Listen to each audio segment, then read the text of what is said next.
बरोबर. तर त्या 2012च्या त्या केसनंतर 2013 पासून मुंबई पोलीसमध्ये निर्भया पथक आहे, जे की फक्त महिलांसाठी 24/7 अवेलेबल असतं. 24 तास म्हणजे माहिती आहे आपल्याला, अगदी रात्री 12 ते सकाळच्या पहाटेच्या 6 वाजेपर्यंत.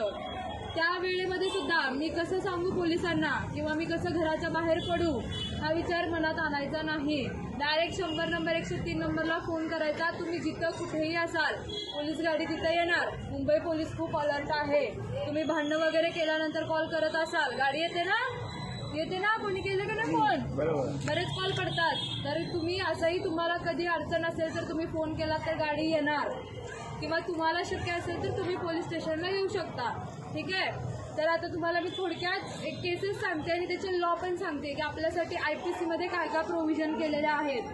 आपल्याला जर कोणी छेडछाड वगैरे काढली आपली, आपण आता भाजी वगैरे आणायला जातो, किती जणांनी असं एक्सपिरियन्स केला, आपल्याला असं हात लावून गेला, इकडे तिकडे कोणीतरी हात लावतात ना, सगळ्यांना लावतात. आम्ही पण सिव्हिल ड्रेसवरती असतो तेव्हा एक्सपिरियन्स केलेले आहेत. पण तुम्ही कोणी विचारलं का की तू का केलं असं? तो सॉरी बोलतो, निघून जातो. तुम्ही विचारलं का केलंस? त्याला घेतलं चौकात, 4 लोकांना गोळा केलं? नाही केलं, नाही करत आपण. आपल्याला कुठे तेवढा वेळ आहे.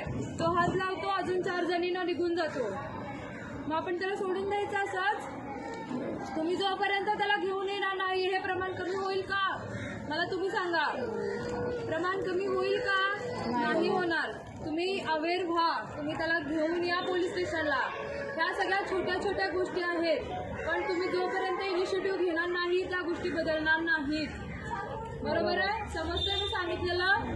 त्यामुळे जर असं कधी वाटलं की कोणीतरी मुद्दाम आपल्याला हात लावलेला आहे, मुद्दाम आपल्याकडे सारखं सारखं बघतो आहे, घेऊन यायचं त्याला, चल म्हणायचं पोलीस स्टेशनला.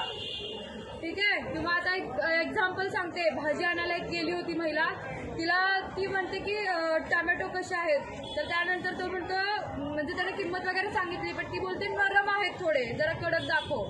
मग तो त्याच्या सोबत जो मित्र होता त्याला म्हणतो की कडक पाहिजे त्यांना भाजून, म्हणून तो हसतो त्यांच्याकडे बघून. मुलींना भाषा समजते नाही, तिनं मग त्या लँग्वेजवरती त्यांनी हसून म्हणजे कमेंट करून हसले ते. तिनं सरळ त्याला घेऊन आली पोलीस स्टेशनला. त्याला बघितलं आम्ही काय करायचं ते. मग ह्या छोट्या छोट्या गोष्टी आहेत, जोपर्यंत तुम्ही पुढाकार घेणार नाही हे प्रमाण कमी होणार नाही. ठीक आहे. तर हे झालं 354 कायद्याअंतर्गत येतं हे. आता ह्यातल्या काही महिला कामावरती जात असतील, आपण कामाच्या ठिकाणी जातो किंवा घरी येताना इकडे तिकडे जाताना जर एखादी व्यक्ती मला सारखं जाणवते, मी जिथं जाते माझ्या मागे मागे येते, असं होतं ना. एखाद्या व्यक्तीला आपण आवडत असेल तर आपला पाठलाग करणार सारखं सारखं. खास करून मुली ज्या 15 ते 20 वर्षाच्या वगैरे आहेत, सारखं त्यांच्या मागे मागे जायचं तर छान दिसते म्हणून, किंवा तिला बोलण्याचा प्रयत्न करायचा, तू छान दिसतेस, तुझ्याशी मैत्री करायची आहे. शाळेतली मुली सुद्धा.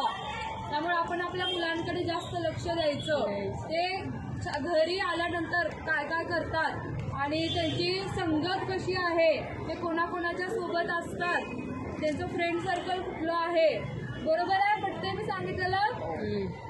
आपली खास करून मुलगी सुद्धा काय करते, कोणासोबत बोलते का, बोलण्याबद्दल दुमत नाहीये, पण मुली काय करतात हे तुम्हाला थोडक्यात सांगते. थोडंसं व्हिडिओ कॉलिंग वगैरे करणं, किंवा समोरच्याने काहीतरी सांगितलं की तुम्हाला असले फोटो पाठव, ते हे करून फोटो पाठव. बरोबर? म्हणजे तुम्हाला समजतंय मी काय सांगायचंय तुम्हाला. थोडेसे कपडे वगैरे काढून फोटो मला सेंड कर. मग ह्या प्रेमात आंधळ्या असलेल्या पोरी काय करणार, फोटो पाठवणार. किंवा व्हिडिओ कॉलवरती काहीतरी त्यांच्या प्रायव्हेट रूम असतील तर तिथं काहीतरी करत बसणार हे उद्योग. बरोबर? स्क्रीनशॉट मारायला किती वेळ लागतो व्हिडिओ कॉल केल्यावर?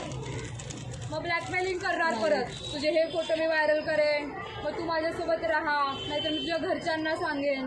मग जबरदस्ती चालू होते ना, इथून ब्लॅकमेलिंग चालू होतं ना. एक्सपिरियन्स केला असेल कोणीतरी किंवा ऐकलं असेल आजूबाजू कधीतरी घडलेलं होतं. खूप केसेस येतात या. त्यामुळे आपण चान्सेस नाही द्यायचा समोरच्या व्यक्तीला. खास करून आपल्या मुलींना तुम्ही सांगा की फ्रेंडशिप असते, फ्रेंडशिपपर्यंत राहा, पण प्रत्येक गोष्टीला एक वय आहे. बरोबर? मुली आताच्या काय करतात, किंवा मुलं सुद्धा 18 वर्षाची वाट बघायची, पळून जाऊन लग्न करायचं. बरोबर ना? आणि लग्नानंतर 1 वर्षाच्या तीच मुलगी येणार आपल्याकडे की आई बाबा मला त्याच्यासोबत काय राहायचंय. ती जी मुलगी पळून जाताना म्हणते पोलीस स्टेशनला येऊन की माझ्या आई वडिलांपासून धोका आहे, मला या मुलासोबत राहायचंय. बरोबर? असेच करतात मुली. मुली. मला आई वडिलांसोबत नाही राहायचंय, मला ह्या मुलासोबत राहायचंय. आम्ही बघितलेलं आहे, असं येऊन स्टेटमेंट देतात. आणि मला आणि माझ्या नवऱ्याला माझ्या आई वडिलांपासून धोका आहे. ज्या आई वडिलांनी तुम्हाला जन्म दिला, मोठं केलं, त्यांच्यापासून तुम्ही धोका आहे म्हणून सांगता. आणि 1 वर्षाच्या त्याच येणार की हा शिवीगाळ करतो, मारहाण करतो, मला याच्यासोबत राहायचं नाहीये. बरोबर? हे कशामुळे घडतं सगळं? मॅच्युरिटी नसते, आयुष्य बरबाद करून घेतलं. बरोबर? त्यामुळं मुलींना सांगायचं की तू जोपर्यंत स्वतःच्या पायावरती उभी राहत नाही, तुला लव्ह मॅरेज करायचं आहे ना, आम्ही करून देतो, पण तू स्वतःच्या पायावरती उभी राहा. तू जिथं म्हणशील तिथं लग्न करून देऊ. हे पळून जाण्यापेक्षा हे चांगलं आहे. बरोबर आहे? समजतंय? तर ह्या गोष्टी आहेत, थोड्या तुम्ही लक्ष द्या.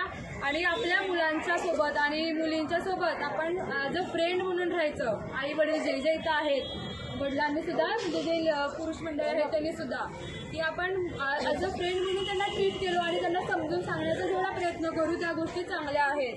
त्या अभ्यास करत नाही म्हणून आपण ओरडा करतो, बरोबर आहे, पण तो पण एका लिमिटपर्यंत केला पाहिजे. नाहीतर त्यांचा इगो हर्ट होणार, मी घर सोडून जातो, मी घर सोडून जाते, नाहीतर स्वतःचं काहीतरी करून घेणार.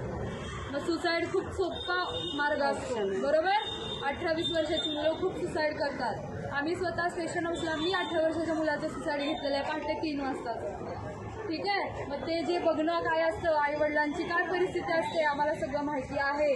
त्यामुळे थोडंसं त्यांना समजून सांगा, अभ्यास आता नाही करायचा आहे, ठीक आहे, राहू दे, नको करूस, थोडा वेळ खेळ, पण त्याच्यानंतर कर. ठीक आहे? हे थोडंसं आपण बोलायला शिकायचं आहे. आणि मोबाईलवरचे गेम